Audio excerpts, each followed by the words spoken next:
Hello, I am Sean, React to the K's channel arranger and host of Classical Composer Breaks Down the K, and today I am listening to Sulli's B-sides from her Goblin mini-album. I have heard Goblin, I just didn't do it with the camera on me, so I could watch it now, but you don't want to watch me just like do a second listen to it. I'm not going to be like surprised by narrative or the music because I've heard it. So it's just the B-sides. Sorry, I didn't film the title track. So first off is On the Moon. Anyway, 3, 2, 1.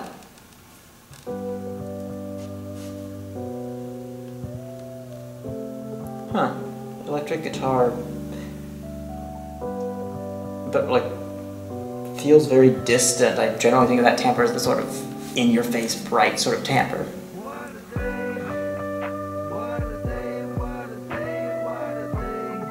That's not Sulli.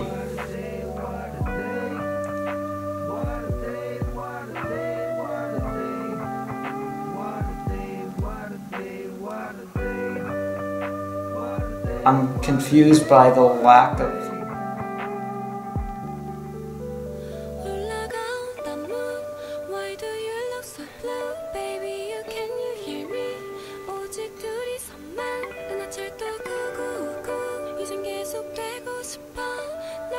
It's a nice voice. It's like it's well suited to this, which is like, it's interesting to hear this because it's so. You know, obviously, I'm most familiar with her from FX, and it's very much not an FX aesthetic. So like she wouldn't have gotten to. Whoa.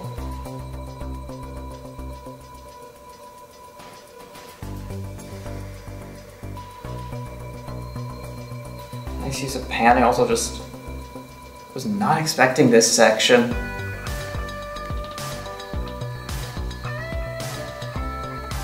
Yeah, anyway, her voice is not...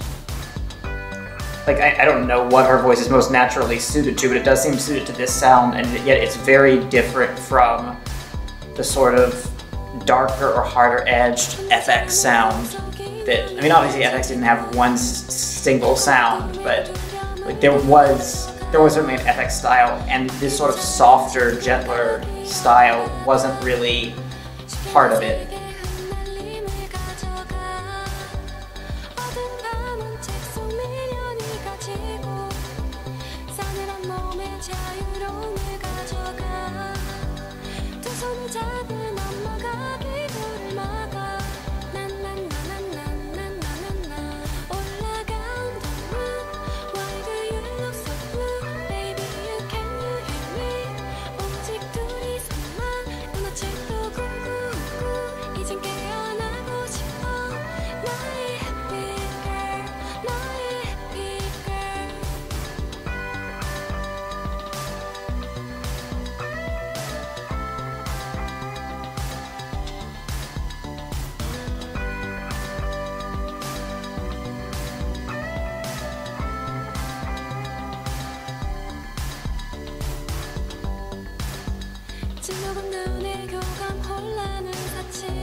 I guess I just like all those different sounds, I kind of forgot to think about what the form is. So I feel like this isn't... It's not normal form, it's not a normal use of form, but I guess that long thing without her intro, but then... Yeah, I'm not sure how this works formally. I might know if I'd been paying closer attention to the form itself, but I just think the texture changes. Also, I feel like there is kind of... like there are these abrupt switches, but when it's not doing those, it is kind of flat for a long time. Like it doesn't have the sort of clear build-up to a chorus. There is kind of a consistent. So I guess I have no idea what the lyrics actually are. Like I'm assuming it is something about being on the moon, and I suppose the moon probably is kind of consistent, having never been there. Anyway, yes, that was a fascinating song. I feel like I haven't heard something like that in K-pop before. Some really nice textures. Yeah, a weird mix of like abrupt, surprising changes and also just other periods of being very chill and just sort of something that fades into the background and doesn't grab your attention. On to Dorothy. 3, 2, 1.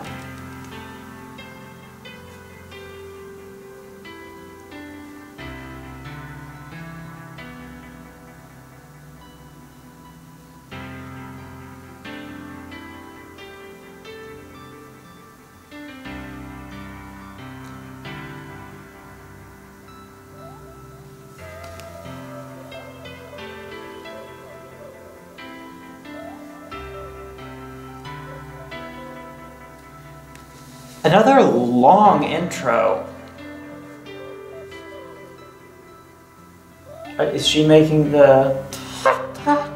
I think my voice does not go into that range smoothly.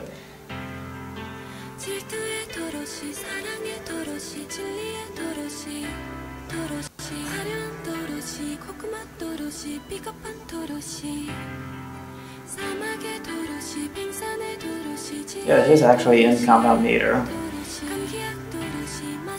Well, except when she doesn't divide it that way.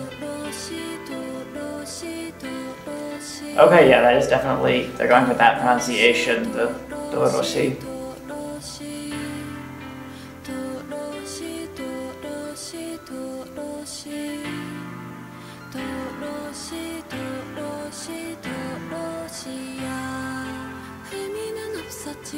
Yeah, this is interesting. Like I feel like the piano part could very easily turn into just sort of a sentimental ballady part, but the atmosphere around it's really not normal for that.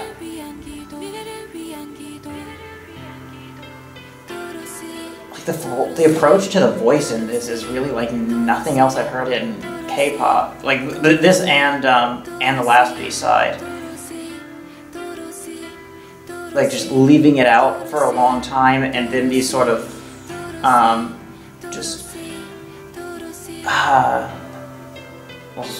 hypnotic, just like sticking in a little pattern, but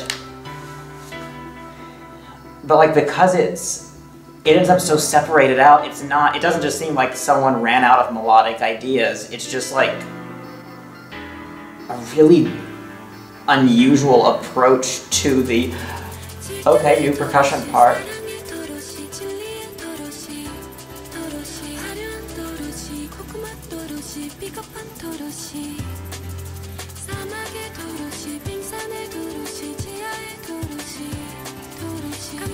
That's bordering on a drum and bass drum part. Where is that coming from?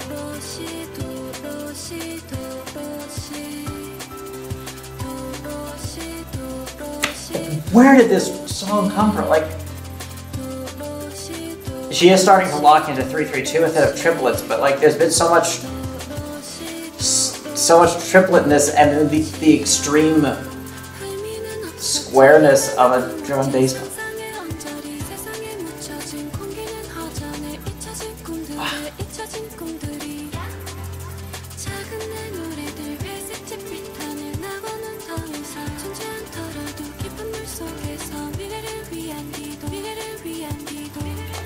Like, this is so... Yeah, I'll stop that.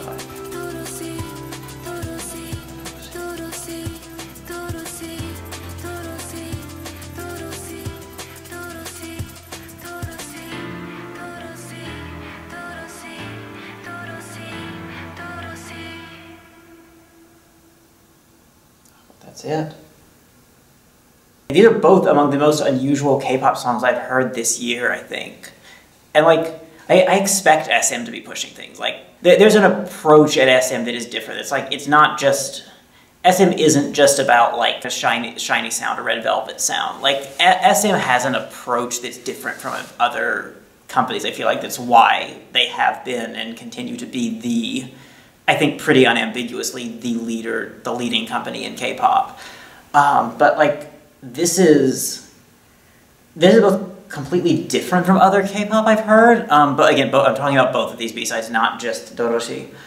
But also, like, it's not unusual in the way I expect SM to be. This, like, when I hear this, I don't think this is an SM song. These are SM songs very clearly, but at the same time, I don't know another company that would just sort of challenge and do unusual things to this extent like SM do. So I know Sulli as a member of FX, and I don't know if she's put out other stuff outside of FX. Now I'm wondering about it because like this is so distinctive in general and so distinct from what FX were like.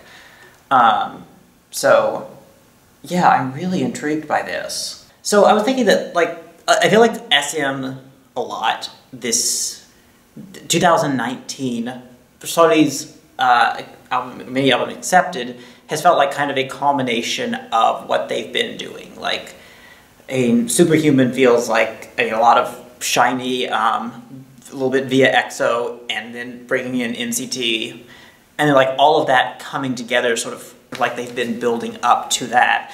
And in the same way, Zimzalabim could be kind of a build-up of, certainly of Red Velvet, but even starting to bring in other things. And so, like, there's, once you have sort of culmination, then there's a question of what do you do from there? Like, do you keep just sort of, do you figure like this is just, you've built your base and now you're just gonna keep making stuff built on that? Or do you start building a new base? Like, do you say, okay, we built this, that let us make this, now let's start something new so we can eventually expand and build on that? So, like, hearing this is making me wonder, could this be SM trying to find, finding what their new directions are going to be instead of just how to culminate a lot of the directions they've had going on.